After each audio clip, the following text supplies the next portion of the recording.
حضرت عمر کی شہادت ہے. یہودی بول اٹھا, کافر بول اٹھا, اگر 6 مہینے عمر دنیا میں اور رہتے تو دنیا میں کوئی کافر موجود نہ ہوتا. 6 مہینے. اور جب اس بطل جلیل کا جنازہ اٹھا, اللہ بخاری پڑھیے نا, اللہم ارزقنا شہادۃ فی سبیلک, اللہ بسترے کی موت نہ دینا, شہادت کی دینا. عمر شہید ہوئے, مسجد نبوی میں نماز پڑھاتے, اور جب جنازہ اٹھا تو مدینے کا پھر پیچھے جو دلیر بچے وہ مولا علی تھے. مولا علی, جناب عمر کا جنازہ اٹھا تو سب سے پہلی ہائے جو نکلی وہ حضرت علی کی زبان سے نکلی, اور حضرت علی کی ساری داڑھی آنسوؤں سے بھر گئی. لوگوں نے کہا کہ علی کیا ہوا؟ فرمانے لگے تم دیکھ نہیں رہے جنازہ کس کا اٹھا ہے, پلٹ کے دیکھو تو صحیح, تم پتہ نہیں یہ کون گیا ہے. کہ حضور کیا ہوا؟ آپ فرمانے لگے عمر اس طرح کے کام کر کے گیا ہے, اب ان کے رستوں پہ کون چلے گا؟ کون اس کے جگر راہ وفا میں میں نقش ایسے چھوڑ آیا ہوں, میں جس منزل سے گزرا ہوں وہ اب تک یاد کرتی ہے. حضرت علی حضرت عمر کے جنازے پہ کھڑے ہو کے کہتے ہیں اللہ مجھے اس طرح کے عمل کرنے کی توفیق دے جس طرح کے عمر کر کے گیا. میرے بھائی, بطل عزیز, بطل حریت حضرت عمر رضی اللہ تعالیٰ عنہ, جو اپنی زندگی انقلاب والی گزار کے گئے. عمر جب دنیا سے گئے تو 80 دینار کا قرضہ تھا, 22 لاکھ مربع میل کا حکمران, اور اپنے بیٹے سے کہنے لگے بیٹے کوشش کرنا تیرے خاندان والے مل کے میرا قرضہ اتار دے, میری قبر پہ بوجھ نہ رہے, اور اگر خاندان والے مدد نہ کریں تو میرے دوستوں سے بات کرنا, وہ مدد نہ کریں تو پھر علی سے بات کرنا. ان کا پیار آپس میں اتنا, اور تو اختلاف ثابت کر رہا ہے. 80 دینار کا قرضہ چھوڑ کر حضرت عمر دنیا سے گئے, اور جاتی دفعہ کہہ گئے میرے بعد میرے بچوں کو حکومت کے مشورے میں بھی شامل نہ کرنا, حکومت کے مشورے میں بھی میری اولاد شامل نہ ہو. اتنا بڑا شخص اتنا بڑا رنگ دے کے 1 محرم کو جب عمر فاروق کا وصال ہوا تو بیٹے سے کہنے لگے اما عائشہ سے جا کے کہو میرا بھی نبی پاک کے روزے میں دفن ہونے کو دل کرتا ہے. ایک قبر کی جگہ ہے اما جی نے اپنے لیے رکھی ہے, بخاری یا بخاری. حضرت عائشہ کے پاس صاحبزادے گئے, کہنے لگے اما جی عمر کو زخم لگ گیا ہے, حالت بڑی پریشانی والی ہے. وہ کہتے ہیں اگر اماں اجازت دیں. سید عائشہ رو پڑی, فرمانے لگی کہ اپنی قبر کی جگہ تو نہیں نہ کسی کو دیتا, پر عمر نے کمال ہی بڑا کیا. اسے کہو جاؤ گنبد خضرا میں قیامت تک جو مصطفیٰ پہ اور ابو بکر پہ سلام پڑے گا وہ تجھ پہ بھی سلام پڑھ کے جائے گا, جاؤ میں نے جگہ دی. اعلیٰ حضرت فاضل بریلوی رحمۃ اللہ علیہ فرماتے ہیں وہ عمر جس کے آداب شیدا شکر, اس خدا دوست حضرت پہ لاکھوں سلام, اس خدا دوست حضرت پہ. آپ یقین کریں ممبر پہ بیٹھا ہوں, حضرت عمر کا جب نام لیتا ہوں تو میرے وجود کے رونگٹے کھڑے ہو جاتے ہیں. حضرت عمر کی زندگی جب پڑھتا ہوں تو لگتا ہے خدایا ایسے شخص بھی دنیا میں آئے. کہ حضرت عمر رضی اللہ تعالیٰ عنہ کا آج یوم شہادت ہے. میرا تو دل کرتا تھا کہ فجر سے باتیں شروع ہوں اور سارا دن ہی عمر کی باتیں ہوتی رہیں, سارا دن جناب عمر کی باتیں, سارا دن. اس لیے کہ ذکر جناب عمر کا ہوگا پر راضی اللہ کے رسول ہوں گے. میرے رسول پاک علیہ السلام سب کے لیے ہی دعا مانگتے ہیں نا, حضور کی دعا عام ہے, لیکن مصطفیٰ کریم نے کعبے کا غلاف تھام لیا اور غلاف کعبہ کو حضور نے سینے سے لپٹایا اور سینے سے چمٹا کے کہا اللہ میں نے تو کبھی سوال ہی زیادہ نہیں کیے, میں کرنے آیا ہوں, مجھے عمر دے دے, عمر دے دے. حضور نے مانگ کے لیا. اور پھر جب جس کو حضور مانگے اللہ سے, حضرت عوف بن مالک اشجعی ایک صحابی ہیں, حضرت عوف بن مالک رضی اللہ تعالیٰ عنہ فرماتے ہیں کہ جناب ابو بکر صدیق کا زمانہ تھا تو میں نے خواب دیکھا, میں نے خواب میں جناب عمر کو دیکھا, اور میں نے دیکھا کہ کوئی کہنے والا کہہ رہا ہے کہ عمر وہ ہے کہ اللہ کے رستے میں کوئی اسے جتنا مرضی برا بھلا کہے یہ پرواہ نہیں کرتا. کس کے رستے میں؟ بولے سارے. اس کا مطلب ہے اللہ کے رستے میں لوگ برا بھلا بھی. قرآن مجید نے کہا وَلَا يَخَافُونَ لَوْمَةَ لَائِمٍ, کچھ لوگ ایسے ہیں جو برا بھلا کہنے والوں کی پرواہ نہیں کرتے. اور دوسری بات میں نے یہ دیکھی کہ عمر خلیفہ بنے گا، اور تیسری بات میں نے خواب میں یہ دیکھی کہ عمر شہید بھی کیا جائے گا، عمر شہید بھی ہوگا۔ یہ میں نے 3 باتیں خواب میں دیکھی۔ فرماتے ہیں میں نے آ کے خواب حضرت ابو بکر صدیق کو سنائی، وہ خلیفہ تھے۔ وہ کہنے لگے ٹھہر جا، میں عمر کو بلاتا ہوں، اس کے سامنے دوبارہ سنانا، اس کے سامنے۔ فرماتے ہیں میں نے بلایا حضرت عمر فاروق کو، آ کے بیٹھے، خواب شروع ہوا۔ کہ ایک بات تو میں نے یہ دیکھی کہ آپ ملامت کرنے والے کی پرواہ نہیں کرتے، دوسرا آپ خلیفہ بنے گے۔ جناب عمر کہنے لگے چپ کر، ابو بکر کے سامنے ہی کہہ رہا ہے، چپ کر، خلیفہ کے سامنے ہی کہہ رہا ہے۔ تو ابو بکر صدیق کہنے لگے عمر اسے کہنے دو، مجھے لگتا ہے رب کی رضا یہی ہے کہ میرے بعد اگر مصطفیٰ کا منبر ملے تو عمر کو ملے، اسے کہنے دو، کہنے دو۔ حضرت عمر رضی اللہ تعالیٰ عنہ کو تیسری بات کہی۔ حضرت عوف بن مالک نے کہا آپ شہید کیے جائیں گے، میں نے خواب دیکھی ہے۔ نیک لوگوں کے خواب بڑی حد تک سچے ہوتے ہیں۔ کہا میں نے خواب دیکھی ہے۔ تو حضرت عمر کہنے لگے شہید تو دلیر لوگ ہوتے ہیں، شہید تو دلیر، جسے سارا زمانہ دلیر کہہ رہا ہے وہ اپنے بارے میں کیا کہہ رہا ہے؟ کہتے ہیں شہید تو دلیر، میں تو کاہل سا آدمی ہوں، سست آدمی ہوں، میں تو اتنا کام ہی نہیں کرتا، تو یہ خواب تو نے جو ٹھیک ہے دیکھا ہے نا، پھر سے دیکھنا۔ تو ابو بکر صدیق فرمانے لگے عاجزی نہ کر، انکساری نہ کر، تو جو کہہ رہا ہے ٹھیک کہہ رہا ہے، لیکن مجھے سن کے شکر بھی ہوا ہے اور افسوس بھی ہوا ہے۔ افسوس اس بات کا کہ تیرے جیسا بطل عظیم چلا جائے گا، اور شکر اس بات کا کہ رب تجھے زندگی بھی اعزاز والی دے گا، اور شہادت کی موت دے کے اللہ تجھے موت بھی عزت والی عطا فرمائے گا۔ اللہ موت بھی تجھے عزت والی دے گا، تجھے کاہلوں جیسی موت اللہ۔ حضرت فاروق اعظم رضی اللہ، او بھائی یہاں تو اس زمانے کا سب سے بڑا مسئلہ پروٹوکول ہے۔ ہم چھوٹے طبقے سے لے کر بڑے سارے پروٹوکول کے قائل ہیں، پر حضرت عمر رضی اللہ تعالی، حضرت عمر کی سادگی اور پھر جناب عمر کی عاجزی، جب انسان اپنے اوپر سوار کر لیتا ہے نا، سوار کر لیتا ہے، میں بدکار پرانا خادم، کسے در ملی نٹ ہوئی، تے واصف یار نے نظر جو کیتی تے واصف ہی ہو۔ میں اکثر سوچتا ہوں حضور نے جہاں بھی کہا نا، فرمایا میرے بعد نبی ہوتے تو خطاب کے بیٹے عمر ہوتے۔ حضور نے فرمایا عمر جس رستے سے جاتا ہے شیطان وہ رستہ بدل جاتا ہے۔ نبی پاک صلی اللہ علیہ وسلم نے فرمایا میرا عمر وہ ہے کہ اس کی زبان پر حق جاری ہے۔ حضور علیہ الصلوۃ والسلام نے فرمایا 950 سال حضرت جبریل میرے عمر کی شان بیان کریں تو ان کی عظمت ختم نہیں ہوتی۔ 950 سال جبریل عظمت بیان کرے تو ختم نہیں ہوتی۔ یہ بات ہے حضرت عمر کی، اور فرمایا عمر ابو بکر کی نیکیوں میں سے ایک نیکی ہے، یہ شان ہے اب عمر فاروق رضی اللہ تعالیٰ عنہ کی۔ حضور نے فرمایا میرے بعد نبی ہوتے تو عمر ہوتے، جس گلی سے عمر آئے شیطان رستہ بدل جائے۔ میرے عمر فاروق کی شان 950 سال بیان ہو تو ختم نہ ہو۔ عمر کی زبان پر اللہ حق بیان کرتا ہے، جو عمر کہتا ہے وہی رب کر دیتا ہے۔ حضور ساری زندگی فضیلتیں بیان کرتے رہے، عمر جواب میں کیا کہتے ہیں؟ کوئی بتائے نا کہ یہ والی حدیثیں کبھی عمر نے بھی روایت کی ہوں کہ حضور نے میرے بارے میں یہ کہا ہے۔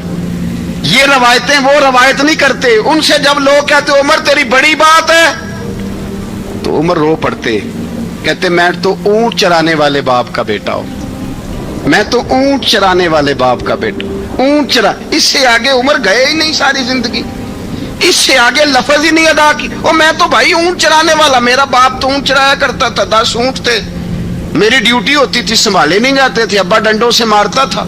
ساری زندگی عمر حج کرنے گئے، ایک خشک تنا کھجور کا عمر فاروق رضی اللہ تعالیٰ عنہ نے اس کو اپنے کلاوے میں لیا، رونے لگے۔ لوگوں نے کہا عمر کیا ہوا؟ فرمانے لگے یہاں میں اونٹ چرایا کرتا تھا، یہاں میں اونٹ چراتا تھا، 10 اونٹ سنبھالے نہیں جاتے تھے۔ دیکھو رسول اللہ کی شان، آج ساری امت چلانے کا طریقہ عطا فرما دیا ہے، ساری نظریے سے پیار۔ یار پیسہ کس کو برا لگتا ہے؟ سارے صحابہ مل کے آئے، کہنے لگے عمر فاروق سے کہنا ہے نبی پاک کے زمانے میں تو ظاہراً غربت تھی، ابو بکر کے دور میں بھی غربت تھی، اب تو بڑا مال ہے۔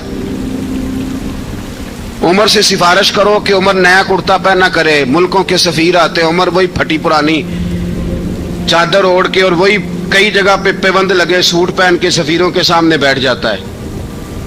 عمر کو مشورہ دو, طے ہو گئی بات. سب نے جب مشورہ دے لیا تو سارے کہنے لگے یہ بتاؤ شیر کی مونچھ کو ہاتھ کون لگائے گا؟ کہنا کس نے ہے؟ بندہ بھی تو ڈھونڈو نا. نے کہا جناب میرا یہ خیال ہے کہ مولا علی شیر خدا کہیں گے, کیونکہ جس شخص کی عمر کو سب سے زیادہ حیا کرتے دیکھا وہ شیر خدا مولا علی ہے رضی اللہ تعالی علی کہیں گے. اس لیے کہ جناب علی تو کئی دفعہ جب گفتگو کرتے تھے تو حضرت عمر چپ کر جاتے تھے اور فرماتے تھے علی نہ ہوتا تو میں ہلاک ہو جاتا. تو کہا علی سے کہو. جناب علی شیر خدا کو بلایا. کس کام کے لیے جی؟ اللہ اکبر. یہ ذرا اپنے اس دور پہ اس بات کو ذرا لاکا جناب ان سے کہیں کہ زیادہ نہیں, ایک کرتا نیا پہن لے. سفیر آتے ہیں, وزیر آتے ہیں تو ایک کرتا نیا پہن لے. حضرت علی کو بلایا. آپ فرمانے لگے کوئی اور بات ہوتی تو میں کہہ دیتا, یہ والی میں نہیں کہہ سکتا.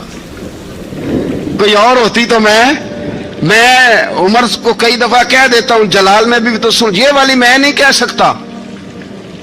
میں تمہیں ایک مشورہ دیتا ہوں. کہ وہ کیا؟ کہنے لگے سیدہ عائشہ صدیقہ سے کہو, وہ مومنوں کی ماں ہیں, عمر ٹالے گا نہیں. اماں جی سے جا کے کہا اماں جی نیا کرتا عمر سے کہیں پہن لیں. وزیر آتے ہیں, بڑے بڑے لوگ, تو چلو کوئی حرج نہیں. اماں جی نے کہا اچھا کوئی بات نہیں میں بلا لیتی ہوں. جناب عائشہ نے پیغام بھیجا. جب خادم نے کہا نا مصطفیٰ کے گھر سے پیغام آیا ہے, تو 20 لوگ بیٹھے تھے. عمر کانپتے ہوئے اٹھے, کانپتے دوڑے. حضرت عائشہ پردے میں تھی تو فرماتی ہیں عمر اتحیات کی حالت میں بیٹھ گئے. کہا اماں جی دیر تو نہیں ہو گئی مجھے آنے میں؟ کہا نہیں ٹائم پہ آ گئے ہو. کس لیے بلایا تھا؟ کہا عمر دیکھو غربت کے معاملات اور ہوتے ہیں, جب اللہ آسانی دے تو کوئی چیز استعمال کرنا حرام نہیں ہوتی, اگر حرام ہے تو بتاؤ. کہا نہیں اماں جی حلال ہی ہے. تو فرمایا پھر اتنے سفیر آتے ہیں, مشیر آتے ہیں, اب تو مال غنیمت بڑا آتا ہے, ڈھیر لگ جاتے ہیں مسجد میں, تو چل ایک نیا کرتا تم بھی پہن لیا کرو. اور آپ نیا کرتا پہنو گے تو دھاک بیٹھے گی غیروں پر. تو صحابہ کا مشورہ ہے کہ آپ نیا لباس پہنے. اماں جی کہتی ہے میں نے حکم دیا تو عمر چپ کر گئے, گردن جھک گئی. تھوڑی دیر کے بعد سیدنا عمر فاروق نے سر اٹھایا تو داڑھی پہ آنسو گر رہے تھے, رو پڑے. کہنے لگے پاک محبوب کی پاک بیوی جیسے حکم کرتی ہو میں حاضر ہوں, پر مجھے وہ والا لباس پہنانا جو میرے مصطفیٰ نے پسند فرمایا ہے. اگر یہ رنگ رسول پاک کا ہے تو میں حاضر ہوں, اور اگر نبی پاک کا نہیں تو پھر جیسے آپ حکم کریں. جناب عائشہ کہتے ہیں عمر روئے تو میں زیادہ روئی, میرا پلو بھیگ گیا آنسوؤں سے. میں نے کہا عمر آپ جائیے. عمر یوں نکلے تو جو صحابہ کھڑے تھے وہ کونے میں تھے, سارے آ گئے. کہا اماں جی کیا بناؤ؟ فرمایا بھائی تم سب جو باتیں کہتے ہو وہ اپنی جگہ ٹھیک ہیں, پر عمر جو بات کرتا ہے وہ سب سے زیادہ ٹھیک ہے. عمر جس پہلو پر بات کرتا ہے وہ یار ایسی عاجزی, ایسا رنگ, ایسا انداز, ایسا طرز حیات, ایسی زندگی. اولاد کے معاملے میں لوگ بزدل ہو جاتے ہیں, بزدل. پر حضرت عمر کا بیٹا مصر گیا, وہاں سے کمائی کر کے لایا, تجارت کرنے گیا, لاکھوں کا مال. کون سا باپ ہے دنیا میں جس کا بیٹا باہر سے پیسے لے کے آئے تو ابا تفصیل پوچھے کہ بیٹا کہاں سے کمائے, کہاں سے لایا, کتنے ملے, کیوں آئے؟ کون سا باپ تفصیل پوچھتا ہے؟ ابا تو کہتا لا صحیح اور تعریفیں کرتا ہے میرا بیٹا بڑی کمائی کرتا ہے. کبھی پوچھا ہے اس سے کہ ڈیوٹی صحیح دیتا ہے کہ نہیں؟ کبھی پوچھا ہے کہ تو ایمانداری کی روزی لاتا ہے کہ حرام کی کماتا ہے؟ یہ باپ کی ذمہ داری ہے, یہ اماں کی ذمہ داری ہے. پھر کہتا ہے بیماری کیسے آ گئی, پریشانی کیسے آ گئی, تو نے کبھی سوال کیا اپنی اولاد سے؟ حضرت عمر فاروق رضی اللہ تعالیٰ عنہ کا بیٹا مصر سے پیسے کما کے لایا تو جناب عمر نے بلایا, فرمایا بیٹے اتنی تو تیرے پاس راس ہی نہیں تھی, تھوڑے سے تو پیسے لے کے گیا تھا, اتنی کمائی کیسے ہو گئی؟ اتنے تو پیسے نہیں تھے صاحب, کہاں سے کمائی لائے؟ اس نے کہا ابا جی وہ جو میرے چچا ہے نا مصر کے گورنر, آپ کے دوست, انہوں نے میری مدد کی ہے. فرمایا جتنے لوگ گئے تھے سب کی ہے مدد اس نے. کہا نہیں صرف میری کی. فرمایا تیری کیوں کی؟ تیری کیوں کی؟ کہا حضور آپ کے دوست ہیں. فرمایا چپ کر حضور انہوں نے مجھے اتنے پیسے دیے, میں نے کاروبار میں ڈالے تو نفع آیا تو میں ان کی رقم دے کے. فرمایا خاموش ہو جا, باقی جتنے لوگ گئے تھے سب کی مدد کی اس نے؟ کہا نہیں حضور صرف میری کی. فرمایا اس نے تیری مدد نہیں کی, اس نے خلیفہ کے بیٹے کی مدد کی, اس لیے کہ وہ خلیفہ کو اپنے حق میں نرم کر سکے. فرمایا آدھا مال تیرا ہے, آدھا مال غنیمت کا ہے, مال خزانہ کا ہے, مسلمانوں کا ہے, اس لیے کہ تو جو وہاں سے مال کما کے لایا ہے وہ اپنے باپ کے خلیفہ ہونے کی وجہ سے کما کے لایا ہے, لہذا رکھ ادھر. یہاں کہتے ہیں کدھر سے آیا, کیسے آیا, کون سا حساب دیں, کیا کریں؟ او بھائی حضرت عمر رضی اللہ تعالیٰ عنہ کا اپنی اولاد کے بارے میں یہ رنگ ہے. ایک جنگ سے نا خوشبو آئی, خوشبو بڑی مہنگی ہوتی تھی, عرب میں خوشبو آج بھی بڑی مہنگی ہے, وہ زیادہ استعمال کرتے ہیں. میری باتوں کی سمجھ آ رہی ہے میرے بھائی؟ بڑی مہنگی خوشبو تھی. جب وہ خوشبو آئی تو حضرت عمر نے کہا, گھر میں پہلے پہنچی حضرت عمر کے, چونکہ زیادہ عورتیں استعمال کرتی تھی گھر کے اندر خوشبو, مرد بھی لگاتے تھے. حضرت عمر نے اپنی بیوی سے کہا, آپ کی زوجہ تو تھی وہ بڑی خوشبو کو پسند کرتی. حضرت عمر نے اپنی زوجہ سے کہا کہ خوشبو لاؤ, میں نے ایک عورت کی ڈیوٹی لگائی ہے, وہ خوشبو تول تول کے نا تو بھائیسا برابر صحابہ میں بانٹ دے گی. تو آپ کی زوجہ کہنے لگی کسی بی بی کی ڈیوٹی لگانے کی کیا ضرورت تھی, میں جو موجود تھی میں بانٹ دیتی ہوں تول کے بھائیسا برابر. آپ نے فرمایا نہیں تو رہنے دے, تو فلانی بی بی بانٹے گی. کہا حضور میں نے بھی بانٹنی ہے, میرے پہ کچھ حق ہے؟ آپ نے فرمایا نہیں تو تفصیل نہ پوچھ, تو خوشبو دے دے کوئی اور بانٹے گی. خاتون خانہ تھی نا, کہنے لگی نہیں مجھے بھی آج آپ کو بتانا ہی پڑے گا کہ کوئی جو بانٹ سکتی ہے تو میں کیوں نہیں بانٹ سکتی. زوجہ کہتی عمر نے بات کی تو میری چیخیں نکل گئی. حضرت عمر فرمانے لگے جب تو خوشبو بانٹے گی نا تیرے ہاتھوں کو بھی لگے گی, تیرے دوپٹوں کو بھی لگ جائے گی. اگر رب کریم نے مجھ سے سوال پوچھا کہ عمر خوشبو تو مسلمانوں کی تھی, تیری بیوی کے دوپٹے کو کیوں لگ گئی, تو میں اللہ کے حضور کیا جواب دوں گا؟ اگر اللہ نے یہ سوال کیا کہ تیری بیوی نے کیوں لگائی, وہ تو حصہ تھا مسلمانوں کا, تو نے تیری بیوی نے کیوں لگائی؟ تو فرمایا میں نہیں چاہتا کہ اللہ کے حضور مجھے اور تجھے باز پرس ہو, لہذا کسی اور کو بانٹنے دے. زوجہ روئی اور تڑپ کے کہنے لگی عمر مجھے لگتا ہے صبح قیامت بھی تیری بیوی ہونے کی وجہ سے اللہ مجھے جنت عطا فرما دے گا, تیری زوجہ ہونے کی برکت سے. بھائی یہ معیار رکھا, خدا کی قسم ایسا شخص تاریخ میں دوبارہ نہیں آیا. اتنا بڑا آدمی, اتنا بڑا شخص, اتنا بڑا آدمی, اور پھر رنگ یہ ہے کہ عمر 22 لاکھ مربع میل کا حکمران, 22 لاکھ, اور کھجور کے درخت کے نیچے مٹی کا ڈھیلا لے کے سو گئے ہیں, پرواہ کوئی نہیں, کوئی مسئلہ ہی نہیں. 2 غلام ساتھ بیٹھے تو ایک روٹی حضرت عمر نے گھر سے منگوائی, تھوڑا سا سرکہ, تو غلام کہنے لگے ہم نے بھی کھانی ہے. فرمایا کوئی حرج نہیں, روٹی کو پیٹ بھر کے کھانا ضروری تو نہیں, 3 حصوں میں بانٹ لیتے ہیں. ایک آدمی آیا ہوا تھا مصر کا رہنے والا ملنے کے لیے, اس نے پوچھا عمر کدھر ہے, تو کہا وہ ادھر جاؤ مسجد میں بیٹھے ہوں گے. اور واپس آیا تو کہنے لگا وہاں تو 3 غلام بیٹھے ہیں, ایک روٹی بانٹ بانٹ کے کھا رہے ہیں, لگتا ہے کئی دنوں سے روٹی نہیں ملی. کہا 3 غلام تو کوئی نہیں, وہاں 2 ہی تھے, تیسرے تو امیر المومنین تھے. اس نے کہا نہیں نہیں 3 غلام ہیں, کپڑے بھی ایک طرح کے پہنے ہوئے, بلکہ 2 کے تو پھر صحیح ہیں, تیسرے کے تو زیادہ ماڑے ہیں. کپڑے بھی ایک طرح کے, کھانا پینا بھی ایک طرح کا, اور ان کا نشست برخاست بھی ایک طرح کی ہے, لہذا کوئی فرق نہیں. حضرت ابو ہریرہ کہتے ہیں میں لے کے آیا, اور جناب عمر کو جب میں نے کچی زمین میں تامت سمیٹ بیٹھے دیکھا تو میں رو پڑا. میں نے اس مصر سے آنے والے کو کہا تو اس کے جلوے دیکھ, اگر اس کی ذات میں اتنا حسن ہے تو محمد عربی کا مقام کیا ہوگا. یہ مقام غور ہے, مقام غور. ایک آدمی کو آپ نے دیکھا آنکھوں سے نابینا ہے اور بھیک مانگ رہا ہے, تو حضرت عمر کو نظر آ گیا. فرمایا کون ہو؟ اس نے کہا میں یہودی ہوں. فرمایا بھیک کیوں مانگتے ہو؟ کہا جب تک تندرست تھا مسلمانوں کو جزیہ دیتا تھا, بوڑھا ہو گیا ہوں کیا کروں. حضرت عمر نے گھوڑے کی پشت پہ بٹھایا, کافر کو گھوڑے کی پشت پہ بٹھایا اور بٹھا کے مدینے لائے. حضرت علی شیر خدا وزیر خزانہ تھے. فرمایا علی اس کا وظیفہ جاری کرو. کہا یہ کون ہے؟ فرمایا یہ یہودی ہے، لیکن یہ ہمیں جزیہ دیتا رہا، بوڑھا ہو گیا بیچارہ، بھیک مانگنے پہ مجبور ہے، ہماری حکومت کے اندر رہتا ہے، اس کا پورا وظیفہ جتنا خرچہ اتنا وظیفہ لگاؤ۔ حضرت علی کہتے ہیں میں وظیفہ لگا رہا تھا اور وہ میرے نبی کا کلمہ پڑھ رہا تھا، وہ رسول اللہ کا کلمہ پڑھ رہا تھا۔ یہ مزاج، یہ نہیں کہ کافر۔ حضرت عمر نے گورنروں کو خط لکھے تھے کہ زبردستی کسی کو مسلمان نہیں کرنا، جہاں ان کی عبادت گاہیں بنی ہو گرانی نہیں، کوئی مندر کوئی گرجا ضائع نہیں کرنا۔ بات دور نکل جائے گی، اور میں اپنے مضمون پہ رہتا ہوں۔ اہل بیت کا پیار اگر سکھایا ہے تو جناب عمر نے سکھایا ہے رضی اللہ تعالی عنہ۔ امام حسن ملنے، آپ یقین کریں میں جب اس واقعہ کو پڑھتا ہوں تو میرا دل جھوم جاتا ہے۔ میں کہتا ہوں یار ڈاڈا ہونا اپنی جگہ پہ، عشق ہونا اپنی جگہ پہ، انسان کا باوقار ہونا اپنی جگہ، جہاں کھڑے ہونا تھا وہاں یہ کھڑے ہوتے تھے، اور جہاں جھکنا تھا وہاں یہ ان لوگوں میں اقبال نے کہا تھا تیری نگاہ ناز سے دونوں مراد پا گئے، عقل غیاب و جستجو، عشق حضور و اضطراب۔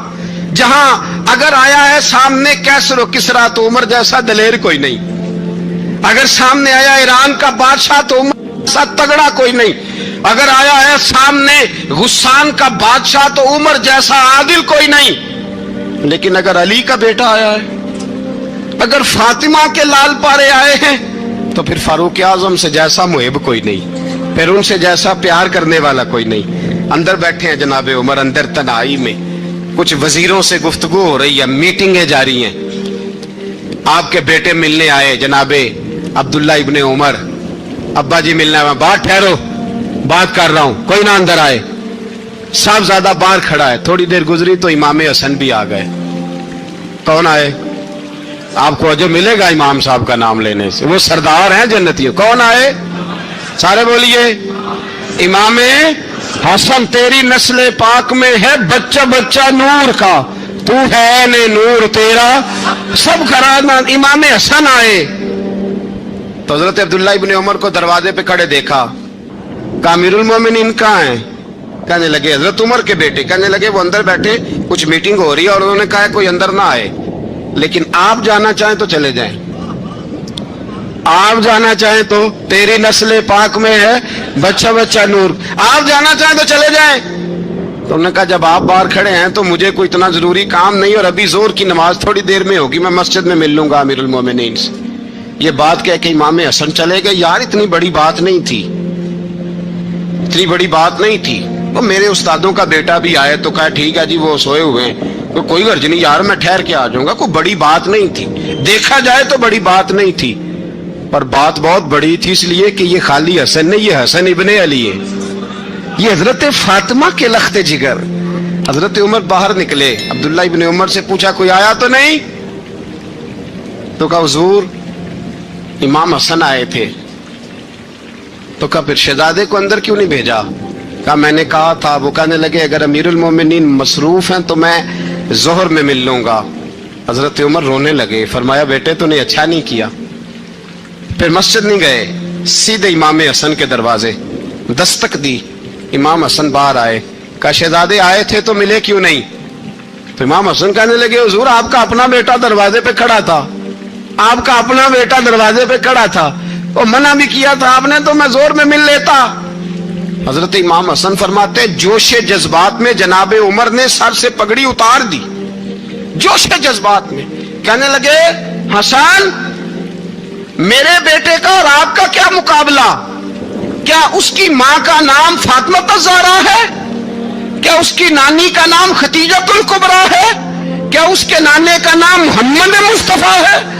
آپ کا اور اس کا کیا مقابلہ؟ پھر رو پڑے اور کہنے لگے بیٹے میں مکے کے صحراؤں میں اونٹ چرایا کرتا تھا، یہ جو میرے سر پر عزت کے بال ہیں یہ تیرے نانے کے اگائے ہوئے، میں مکے کے خبردار شہزادے خبردار۔ او بھائی